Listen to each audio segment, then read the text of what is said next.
چونکہ جیسے قبلہ علامہ صاحب نے فرمایا کہ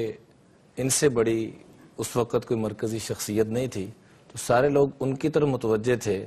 تو یزید جیسے شروع میں نے عرض کیا کہ وہ یہ چاہ رہا تھا کہ حکومت اور سارا کچھ ہمارے پاس ہے, لوگ ان کی طرف متوجہ ہیں, جب تک یہ ہماری طرف نہیں آئیں گے تو ہمارا معاملہ چل نہیں سکتا.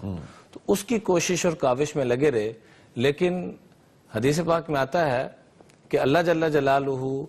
2 گناہوں کی سزا دنیا میں دیتے ہیں. بخاری شریف کی روایت ہے ما من ذنب اجدر ان يعجل لصاحبه العقوبہ مع ما يدخر له من البغي وقطيعة الرحم, کہ رب نے جزا سزا کو قیامت کے ساتھ جوڑا ہے, لیکن 2 چیزیں ایسی ہیں کہ رب دنیا میں اس کی سزا بھی دیتا ہے اور اس کی جزا بھی دیتا ہے. اس میں سے پہلا ظلم ہے اور دوسرے نمبر پر رشتہ داروں سے قطع تعلقی کرنا. تو یہاں چونکہ ظلم کی بنیاد پر, ستم کی بنیاد پر سارا نظام چل رہا تھا, جیسے قبلہ نے بھی فرمایا کہ اس سے پہلے اس کی کوئی مثال نہیں ملتی اور ساری وہی ترتیب اور مسلمانوں کے ساتھ ظلم زیادتی, تو اس کو قبلہ حضرت امام حسین رضی اللہ عنہ قبول کرنے کے لیے تیار نہیں تھے. تو اس بنیاد پر آگے یہ معاملہ چلتا ہے اور اس کی بیعت سے انکار فرماتے ہیں. اور جب 28 رجب 60 ہجری میں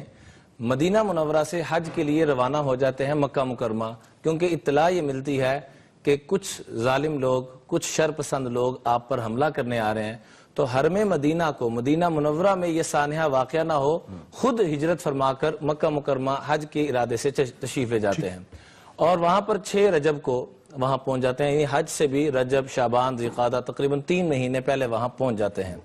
اور 8 ذی الحجہ کو, یعنی عین منا جانے والا دن, پتہ لگتا ہے کہ یہاں پر وہ شر پسند لوگ حاجی کا روپ دھار کر یہاں آ رہے ہیں. تو حضرت امام حسین رضی اللہ تعالیٰ عنہ اس کو سن کر کہ جیسے میں نے مدینہ منورہ کے حرم کو اس شرارت سے اور اس ظلم زیادتی سے بچایا کہ وہاں پر یہ معاملہ نہ ہو, ایسے ہی حرم مکہ کے اندر بھی یہ معاملہ نہ ہو, وہاں سے ہجرت فرمانے کا ارادہ فرمایا. تو بڑے بڑے صحابہ نے بڑے ادب سے درخواست کی, اس میں عبداللہ ابن عباس خاص طور پر, کہ حضرت آپ نہ جائیں, یہ وہی ظالم کوفی لوگ ہیں, یہ وہی ظالم ہیں جنہوں نے غداری کے ساتھ اور بڑے برے طریقے کے ساتھ آپ کے والد کے ساتھ یہی سلوک کیا, آپ کے بھائی کے ساتھ یہ سلوک کیا. اور پھر جب نہ مانے تو بڑے ادب سے نکیل پکڑ کے کہا کہ کم از کم خواتین کو اور بچوں کو نہ لے کے جائیں, کہیں وہی معاملہ نہ ہو جائے جیسے حضرت عثمان رضی اللہ عنہ کے ان کی بیوی کے سامنے حضرت عثمان کو شہید کیا گیا. اور یہ بات کہتے ہوئے ابن عباس کی آنکھوں میں آنسو آ گئے اور روتے ہوئے درخواست کی. اور یہ چیز حضرت امام حسین رضی اللہ عنہ کو بعد میں اس وقت بہت زیادہ شدت سے یاد آئی کہ جب کربلا میں پہنچے. تو 8 ذی الحجہ کو حضرت امام حسین رضی اللہ تعالیٰ عنہ نے ارادہ فرمایا کہ جیسے حرم مدینہ کے اندر خون ریزی نہیں کرنے دی, حرم مکہ کے اندر بھی یہ حرمت سلامت رہے, اور لہذا یہاں سے ہجرت کر جانی چاہیے. تو نکلنے لگے تو جو اکابر صحابہ اس وقت موجود تھے, اس میں عبداللہ ابن عباس رضی اللہ تعالیٰ جو رئیس المفسرین ہیں, اور بڑے بڑے صحابہ جو وہاں موجود تھے, سب نے درخواست کی کہ آپ نہ تشریف لے جائیں, یہ غدار لوگ ہیں, یہ غداری کریں گے, دھوکہ دینے والے لوگ ہیں, دھوکہ دیں گے, آپ ایسے معاملہ نہ کریں. تو فرمایا کہ نہیں, مجھے ان لوگوں کے خطوط, جو وہاں کے لوگوں کے کوفہ سے لوگوں کے خطوط آئے ہیں, وہ مجبور کر رہے ہیں, میں ضرور جاؤں گا. تو پھر حضرت عبداللہ ابن عباس نے کہا کہ کم از کم خواتین کو اور بچوں کو مت لے کے جائیں, ورنہ مجھے نظر آ رہا ہے کہ جیسے حضرت عثمان غنی رضی اللہ تعالیٰ عنہ کو ان کی بیوی کے سامنے شہید کیا گیا, کہیں یہ ظالم آپ کے ساتھ بھی یہ معاملہ نہ کر دیں. اور یہ بات کیا کہ ان کی آنکھوں میں بھی آنسو اور باقی جو مجمع تھا وہ بھی رو رہا ہے. لیکن امام کو چونکہ اللہ کی طرف سے آرڈر آ چکا تھا, وہاں سے نکل پڑے. اور اس سے پہلے حضرت مسلم بن عقیل کو, جن کو اپنا قاصد بنا کر بھیجا, دھوکہ اور فراڈ شاہ جی جس قوم کے اندر ہوگا وہ کبھی ترقی نہیں کریں گے. ظاہری طور پہ ساری چیزوں پہ ہم قابو بھی پالیں گے, لیکن اللہ کی قسم ہماری نسبت ان ظالموں کے ساتھ جڑتی چلی جائے گی. میں آج ایک میسیج دینا چاہوں گا کہ جیسے ان لوگوں نے دھوکے اور فراڈ کے ساتھ مسلم بن عقیل نے وہاں جاتے ہی 80,000 کے قریب کوفیوں کو ان کے ہاتھ پہ بیعت کیا کہ آپ امام کو, جب حالات بہتر دیکھے تو پیغام بھیجا کہ حضرت تشریف لے آئیں. تو یہ ادھر سے نکلے, اور ہانی بن عروہ جنہوں نے ان کو پناہ دی, وہ خوش قسمت